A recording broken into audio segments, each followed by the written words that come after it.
Bueno, hola a todos. Hoy vamos a ver lo correspondiente a la unidad uno, que es orígenes del catastro. Bueno, el catastro no es nada moderno, sino que es justamente muy antiguo. Eh, ya se hablaba en la Biblia, en el Imperio Romano, en Grecia, en la Edad Media, en la época de Napoleón. Siempre se ha mencionado y se ha hecho eh, uso de lo que es el catastro.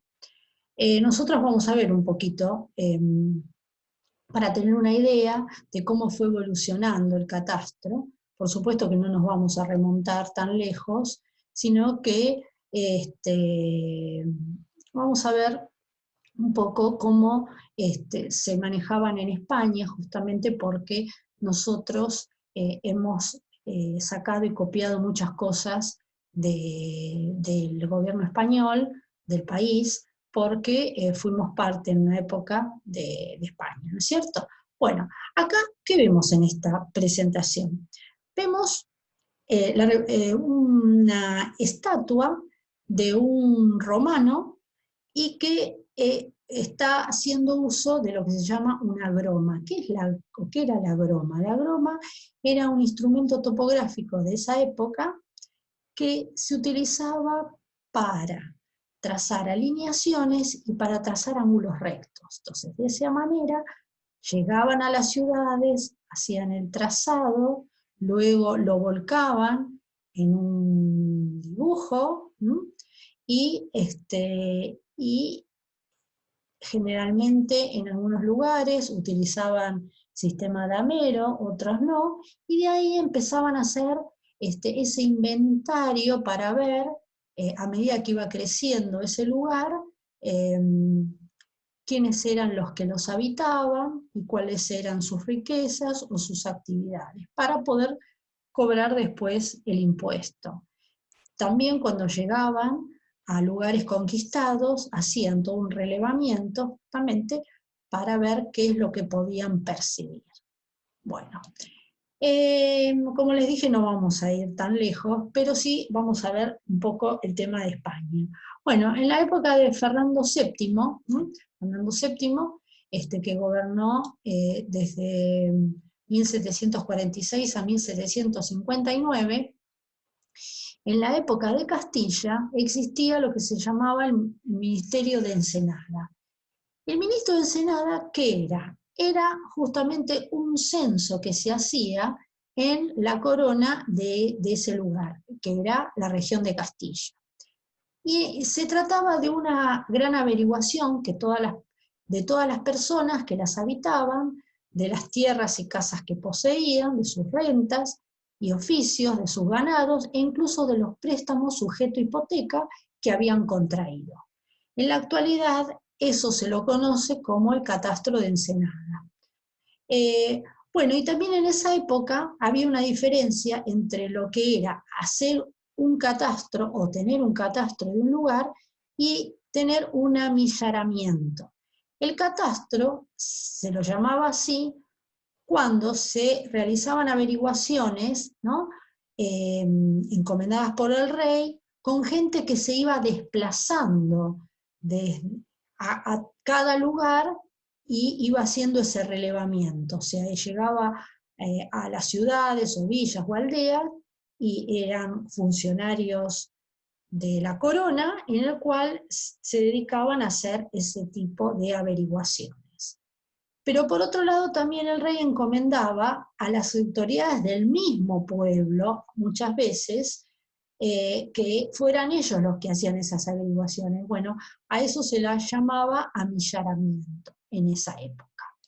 Muy bien, bueno, acá tenemos una imagen de un ejemplo de esas planillas que armaban, por supuesto con letra gótica, de cada lugar, el censo de cada lugar. No sé si ustedes llegan a percibir bien acá, pero dice año 1753, ¿sí?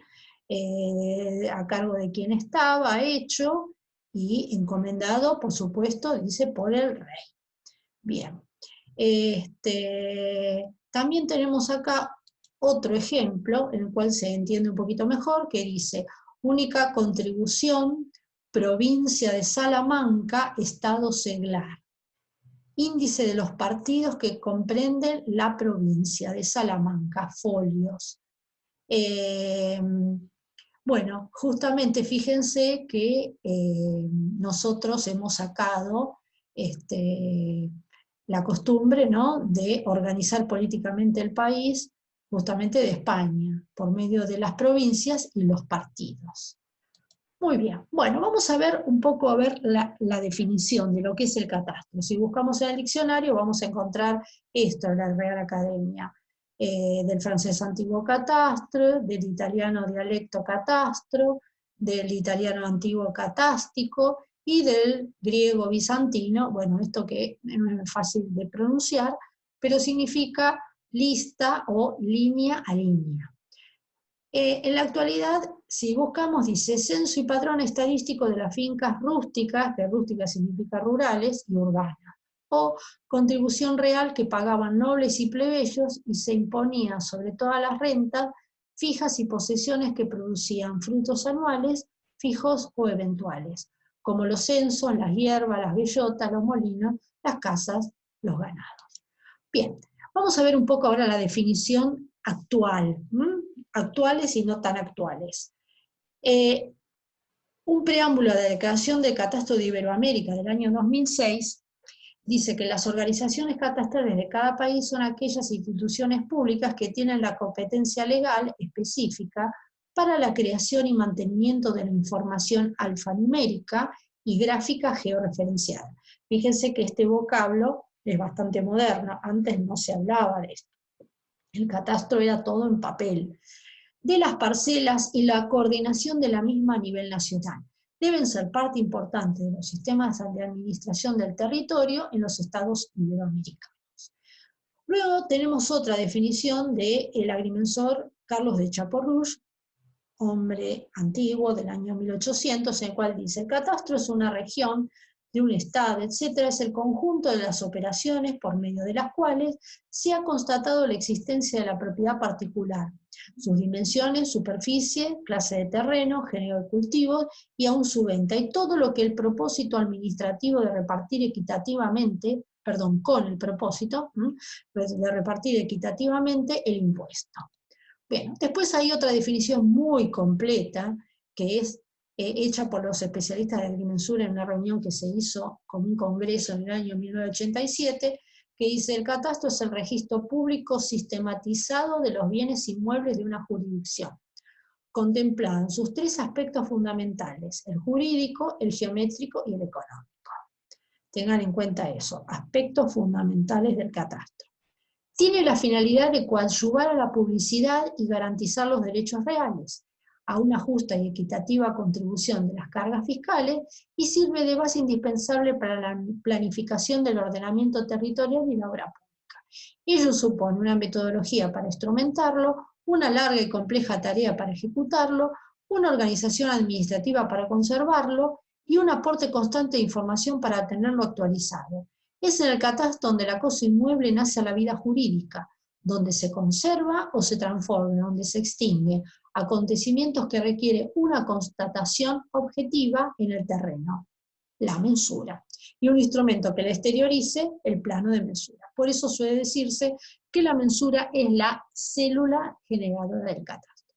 Bueno, esta es una definición muy, muy completa y habla de sus aspectos, de cómo es el catastro y de cómo son las finalidades que tiene el catastro, ¿sí? Y cuál es su aporte en cuanto al tema jurídico de la ley. Bueno, después hay otra definición del catastro territorial. En la provincia de Buenos Aires se suele decir catastro territorial. Es el organismo dependiente del Estado organizado en las diversas jurisdicciones de acuerdo a su propia legislación, cuya principal función es la determinación, registración, evaluación y publicidad de las parcelas de la jurisdicción con referencia al Estado de Derecho.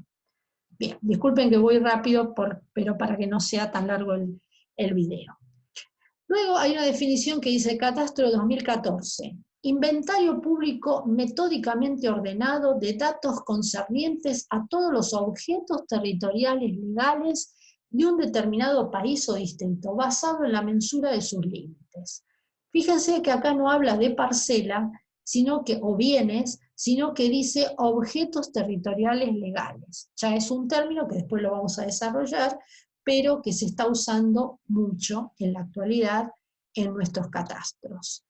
Bueno, la declaración de Bogor, Indonesia, en las Naciones Unidas, dice: los sistemas catastrales deben ser simples y efectivos, adaptarse a los índices y patrones de la población, proveer acceso a la tierra, seguridad en la tendencia y transacciones de derechos territoriales.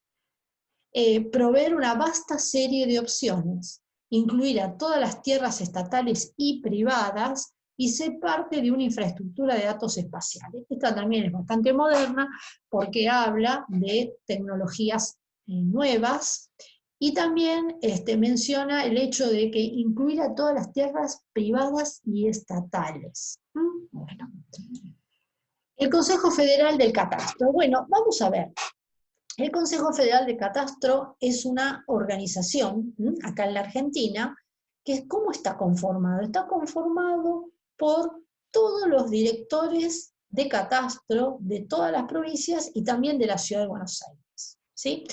Esta institución se encontraba en el año 2000 en un proceso de cambio, desde catastros con un papel tradicional, antiguo, y un importante contenido fiscal, hacia catastros multipropósitos contemporáneos.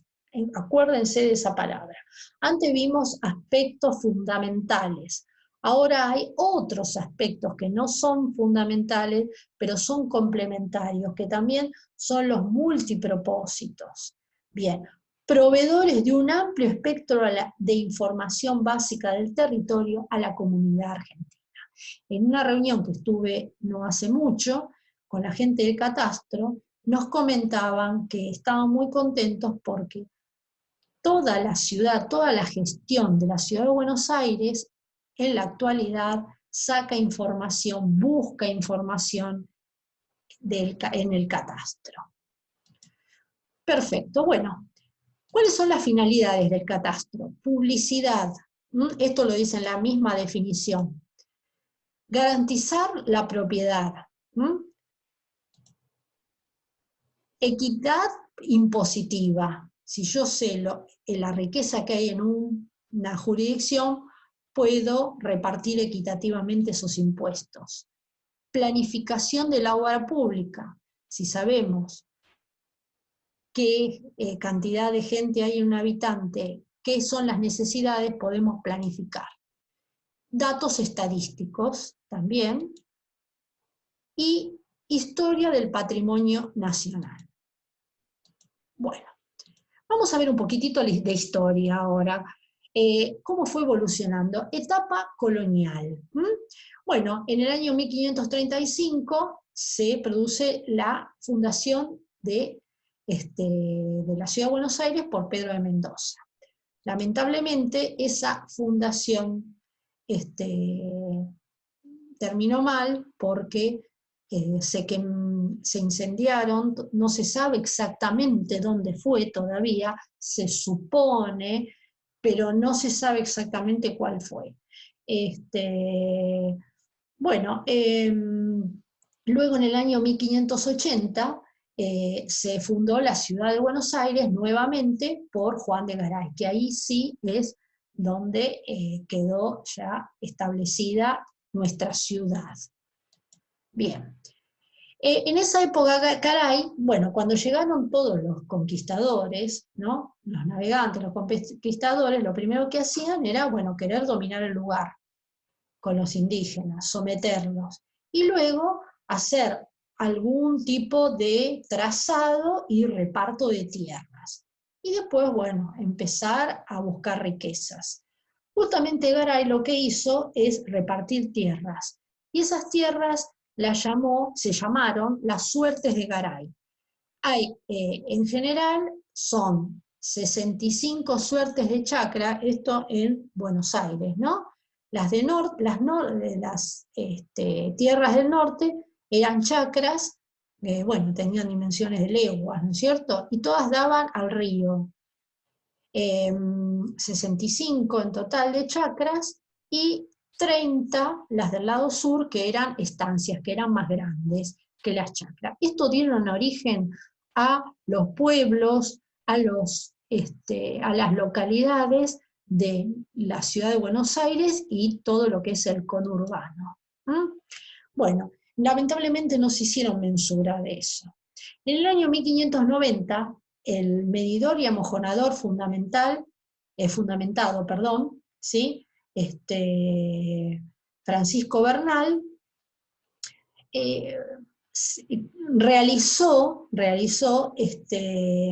justamente este tipo de mediciones y de amojonamientos, encomendado por el Cabildo de la Ciudad de Buenos Aires para todos los solares, se llamaban en esa época, las parcelas, serían los terrenos, que se iban a edificar. Y ahí ya empezó un poco de lo que se llama el ordenamiento. En el año 1608 se realizó la mensura del Ejido de Buenos Aires, orientación de los lindes a medios rumbos, 45 grados, ¿sí? Por eso vieron que el trazado siempre, en general, de lo que es la Ciudad de Buenos Aires, siempre está al norte, inclinado a 45 grados. Bien, vamos a ver la etapa de formación ahora. Saltamos, ¿no?, unos años, dice, en el año 1821 Rivadavia crea el Departamento de Ingenieros. En el año 1824, bajo el gobierno de Las Heras, se forma la Comisión Topográfica, y el 25 de septiembre se reglamenta el ejercicio de la agrimensura. Por eso ese día es el Día Nacional del Catastro.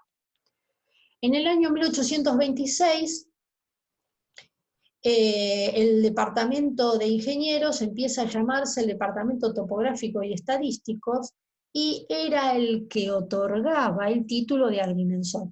Piensen que en esa época todavía no existía la universidad, ¿sí? Hacían cursos, exámenes y otorgaban el título de agrimensor. En el año 1850 comienza la reorganización, ¿cierto?, de dichos departamentos, de lo que era, piensen que todavía no estaba separada la ciudad de Buenos Aires de la provincia, y empezaron a realizar mensuras, que en esa época eran mensuras judiciales. Entonces, entre el año 1845 y 50 se hicieron 50 mensuras, luego entre el 50 y 55 480, y entre el 60 y 65 1250 mensuras. O sea, fueron creciendo. En el año 1870 se sanciona la ley de ejidos de los partidos de la provincia de Buenos Aires. En el año 1880 se termina, es el fin de la campaña del desierto. Entonces, al ser, digamos, desplazado el indio, la gente se empieza a animar a ocupar tierras rurales. En el año 1887 se sanciona la ley 1969 de la creación de centros agrícolas. En el año 1890 se publica el primer registro gráfico de la provincia de Buenos Aires. En el año 1890 también se sanciona la ley 1029 de la creación de la capital federal. Acá se separan, ¿sí?, unas de otras. En el año 1901, la Oficina Topográfica Militar se transformó en lo que se llamó después IGM, y ahora IGM, Instituto Geográfico Nacional. En el año 1906 se mide la primera base geodésica en el Campo de Mayo. En el año 1909 se inicia la triangulación de primer orden de la cadena Zárate-Chascomús. En el año 1926 el IGM adopta el elipsoide internacional de Hayford y el sistema Gauss-Kruger. El elipsoide internacional de Hayford fue el elipsoide utilizado hasta que comenzó la era GPS, que se cambió por el otro, ¿no es cierto?, el actual. En el año 1941 se establece la ley de la carta, que le da potestad al IGM a hacer la cartografía oficial de todo el país. En el año 46 se establece el sistema de referencia Campo y Chapo, el sistema antiguo, ¿sí? Ahora es el posguerra. Luego, en el año 1948, se sanciona la ley 13512. La ley 13512 es la ley de propiedad horizontal, que ahora fue reemplazada por el Código, ¿sí? Civil. Se incorporó al Código y esta ley dejó de tener efecto. En el año 1952, la ley 14159 se sanciona la ley del catastro nacional. Después, cuando veamos leyes, vamos a ver justamente todas las leyes que se sancionaron. Bien, en el año 1973 se sanciona la ley 2440, que era la Ley Nacional de Catastro. Pobre ley, tuvo mal fin. En el año 2006 se sanciona la ley 26.209, que es la Ley Nacional de Catastro, que justamente en ese momento se deroga la 2449, que no servía para nada. En realidad esa ley, que es, ahora tenemos esta, que es la actual, que es la 26.209. Bien, si podemos ver un poco de la provincia de Buenos Aires, en el año 1882 se comienzan las primeras terminales para las cargas de novedades en los inmuebles. O sea, se empezaron a cargar, ¿no?, informáticamente todo lo que son los datos. Se empezó a dejar el papel y reemplazarlo por lo informático. En el año 1988 se sanciona la ley 10.707, que es la ley de catastro de la provincia de Buenos Aires, que está ahora en vigencia, que después vamos a ver, ¿no? En el año 1994 entra en vigencia dicha ley, o sea, se sancionó en el 88, pero entra en vigencia dicha ley, un proyecto que se llamó SBIT, que era de informatizar todo en una base de datos, sistema de la base de datos, ¿no es cierto?, informatizado de todo el territorio, que era la digitalización de las cédulas catastrales. Primeras PC para desarrollar las tareas operativas en el catastro de la provincia de Buenos Aires. En el año 96-97, apertura de la base de datos operativo, piloto para detección de edificios y mejoras mediante vuelos y restitución. Y en el año 2005 se realiza lo que se llama el Revalúo General de la Tierra libre de mejoras. ¿Esto por qué? Porque la ley de catastro es la que marca justamente cada cuántos años se debe hacer este relevamiento. En el año 2007 se sanciona la ley 13.766 de la creación de ARBA. O sea, si después vamos a ver que antes estaba catastro y rentas, se fusionó y se creó este ente autárquico llamado ARBA, agencia es una agencia pública que se dedica a, digamos, a organizar lo que es el catastro y también a cobrar los impuestos. Bien, acá tenemos algo que esto está sacado de una página, ¿no?, de Catastro de la Provincia de Buenos Aires, que también hay lo mejor que hay cosas que también ya las dijimos y otras que no. Bueno, léanlas ustedes, ¿no? Así, digamos, va a crear una idea mejor de cómo fue evolucionando. Bien. Y ahora vamos a ver la ciudad de Buenos Aires, algo de la ciudad de Buenos Aires. En el año 1870-88 se empezaron a hacer algunos ensayos esporádicos de levantamientos en lo que era la ciudad. Todavía no estaba separada, pero ya se comenzaba a trabajar en el ámbito de la ciudad de Buenos Aires.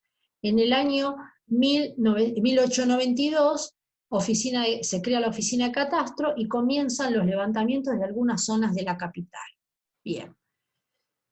Por supuesto que pertenecía a otro ministerio, era otro, digamos, la organización política que había en ese momento.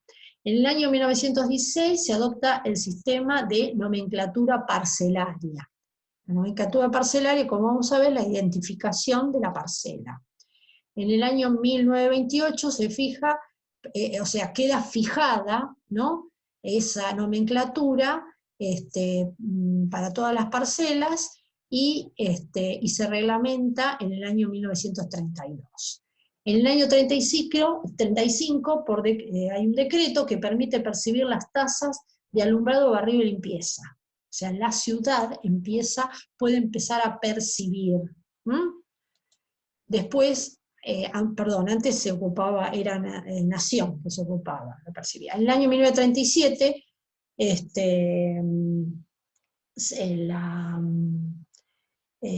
la honorable Cámara de Diputados sanciona, honorable Consejo Deliberante, me equivoqué, sanciona la ordenanza 8.856, porque ahora no se llama así, pero ahora se llama legislatura, pero en esa época se llamaba de ese nombre. Entonces, la ordenanza 8.856, disponiendo la realización del catastro de la Ciudad de Buenos Aires. Se crea la Dirección General de Catastro como un organismo autónomo, ¿sí? Antes pertenecía a algún ministerio, ahora no. Bien, bueno, por supuesto que vamos a seguir viendo con más detalle todo lo que es justamente esta evolución del catastro. Simplemente esto sirve para tener una idea de cómo empezó y por qué se llegó a nuestros días a tener un catastro de esta forma. Entonces nos vamos a ver en la próxima presentación. Lean el apunte, miren este video y nos veremos la semana próxima. Que les vaya bien y